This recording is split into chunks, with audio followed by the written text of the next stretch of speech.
Assalamualaikum warahmatullahi wabarakatuh.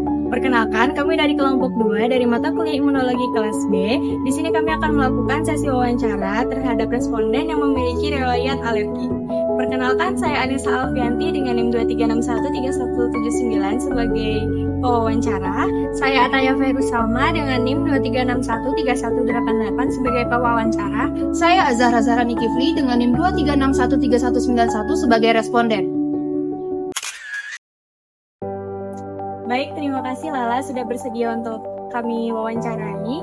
Untuk pertanyaan yang pertama yaitu, apa sih alergi yang kamu punya? Untuk alergi itu saya ada alergi dingin sama alergi seafood. Terus kalau boleh tahu reaksi alerginya tuh gimana? Kalau dingin gimana? Kalau seafood gimana? Ya yang pertama tuh kalau untuk alergi dingin dulu ya. Untuk alergi dingin tuh yang pertama tuh saya pasti mengalami reaksi di kulit. Di kulit tuh pertama tuh terjadi kayak bentol-bentol, jadi kayak biduran gitu. Terus kalau untuk alergi seafood tuh reaksinya tuh ada di perut. Biasanya langsung sakit perut habis makan seafood. Terus biasanya munculnya kalau gitu berapa lama? Biasanya tuh kalau untuk alergi dingin itu biasanya tuh sampai seharian munculnya. Terus kalau untuk alergi seafoodnya tuh bisa sampai 6 jam, 5 jaman. Terus baru hilang. Terus kalau alergi seafood tuh makanan apa saja sih yang paling bikin reaksi muncul?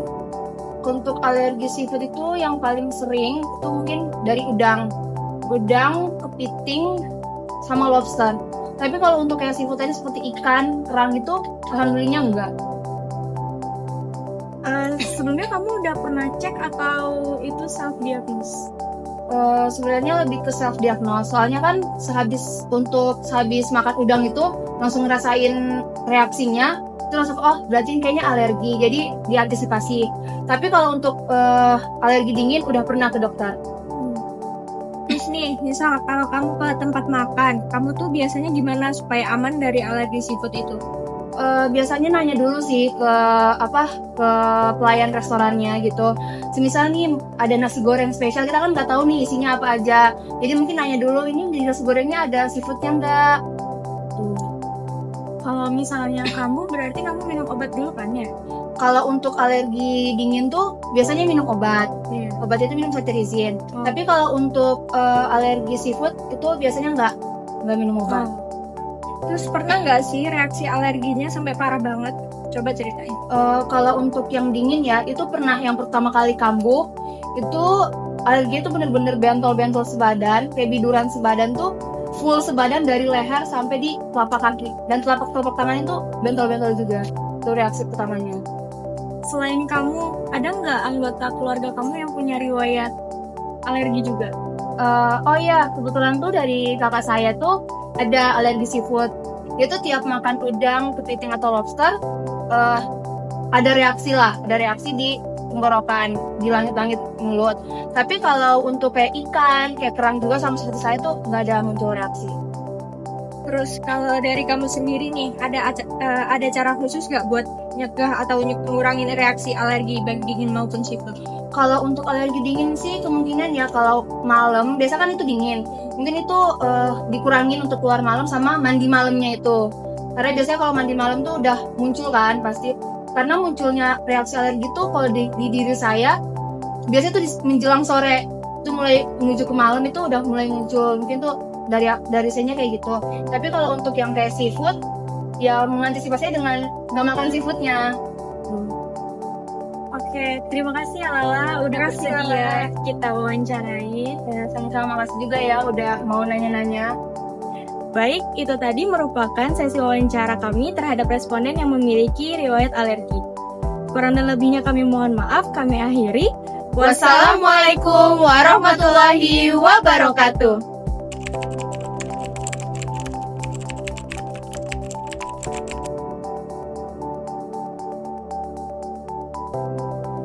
Assalamualaikum warahmatullahi wabarakatuh. Perkenalkan, kami dari kelompok 2 ingin membahas tentang summary dari alergi yang telah kami wawancarai.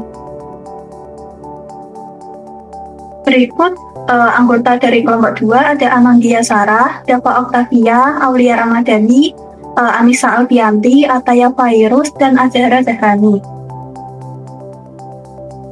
Untuk pengenalannya terlebih dahulu, hipersensitivitas adalah reaksi imun yang berlebihan dan tidak sesuai dengan terhadap suatu antigen yang sebenarnya tidak berbahaya bagi tubuh. Reaksi ini menyebabkan kerusakan jaringan dan dapat menimbulkan penyakit. Hipersensitivitas mencakup 4 tipe reaksi imun berdasarkan klasifikasi Coombs dan Gel, yaitu tipe 1, tipe 2, tipe 3, dan tipe 4.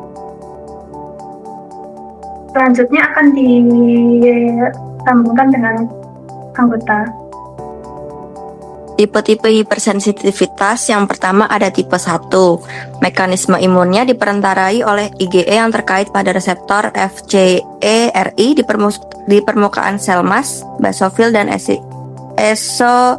eosinofil. Reaksi terjadi begitu cepat dalam hitungan menit setelah paparan alergen.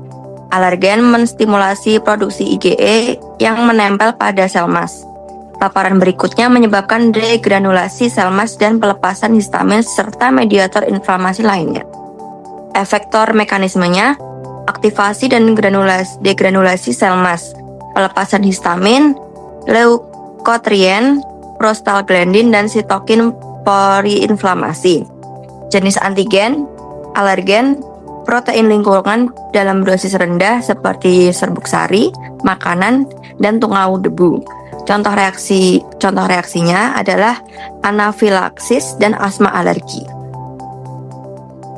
Lalu yang tipe kedua, mekanisme imun diperantarai oleh IgE atau IgM yang mengikat antigen di permukaan sel atau matriks ekstraseluler, memicu aktivasi komplement dan atau fagositosis.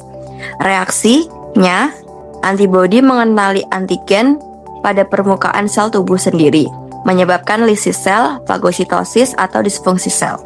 Efektor mekanismenya, aktivasi sistem komplement, ADCC, antibody dependent cell mediated cytotoxicity oleh NK cell, fagositosis oleh makrofag.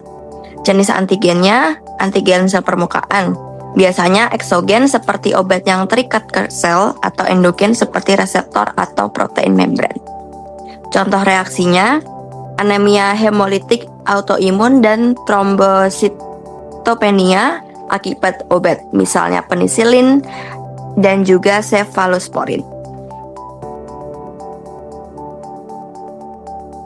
Lalu hipersensitivitas tipe 3, mekanisme imunnya yaitu kompleks IgG antigen larut terbentuk di sirkulasi dan mengendap di jaringan, mengaktifasi komplement dan menarik neutrofil. Reaksinya terjadi karena peradangan lokal akibat endapan kompleks imun menghasilkan kerusakan jaringan. Efektor mekanismenya, aktivasi komplement, perekrutan neutrofil, pelepasan enzim lisosom, dan radikal bebas. Jenis antigennya, antigen larut dalam sirkulasi bisa endogen atau eksogen, seperti protein obat atau virus. Contoh reaksinya, penyakit serum atau rinitis akibat kompleks imun. Selanjutnya akan dilanjutkan oleh rekan saya. Untuk tipe yang terakhir yaitu tipe 4, di mana mekanisme imunnya itu diperantarai oleh sel TCD4+, atau TH1 dan TH2, atau CD8+ sitotoksik. Reaksi muncul setelah 24 sampai 72 jam. Untuk reaksinya, sel T mengenali antigen pada MHC dan melepaskan sitokin, menyebabkan aktivasi makrofag, inflamasi, dan kerusakan jaringan. Efektor mekanismenya adalah yang pertama TH1 yaitu aktivasi makrofag, yang kedua ada TH2 untuk aktivasi eosinofil produksi IgE, dan yang ketiga CTL atau CD8+ yaitu lysis cell target. Jenis antigennya yaitu antigen seluler, misalnya seperti haptens, protein bakteri, dan virus. Contoh reaksinya itu dermatitis kontak alergi seperti nikel dan latex, dan tuberkulosis kulit seperti uji tuberkulin atau PPD. Selanjutnya,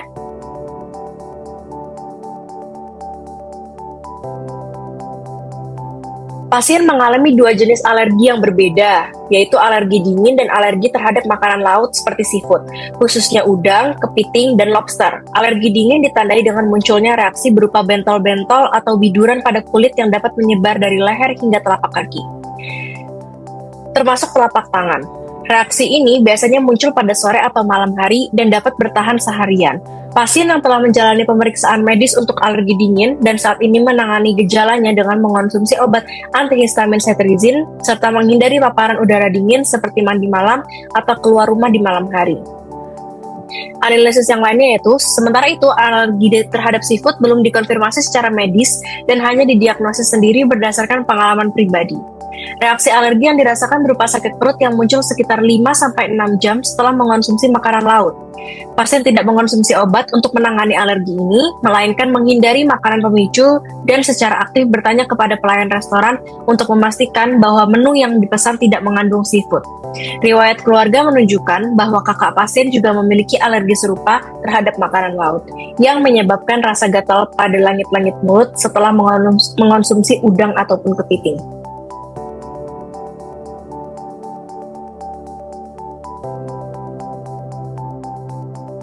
Berdasarkan gejala dan mekanismenya, kondisi pasien menunjukkan karakteristik hipersensitivitas tipe 1 yang dimediasi oleh antibodi IgE. Mekanisme ini melibatkan aktivasi sel T helper tipe 2 atau TH2 yang mendorong produksi IgE oleh sel B IgE, kemudian berikatan dengan reseptor FCS epsilon RI di permukaan sel mas dan basofil. Paparan ulang terhadap alergen menyebabkan cross-linking IgE yang memicu degranulasi sel mas dan pelepasan mediator inflamasi seperti histamin, yang bertanggung jawab atas gejala alergi seperti biduran ataupun nyeri perut.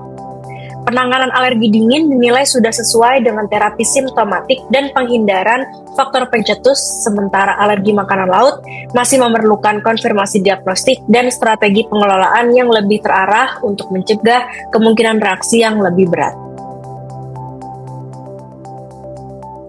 Sekian summary dari kelompok kami. Maaf apabila ada salah kata. Wassalamualaikum warahmatullahi wabarakatuh.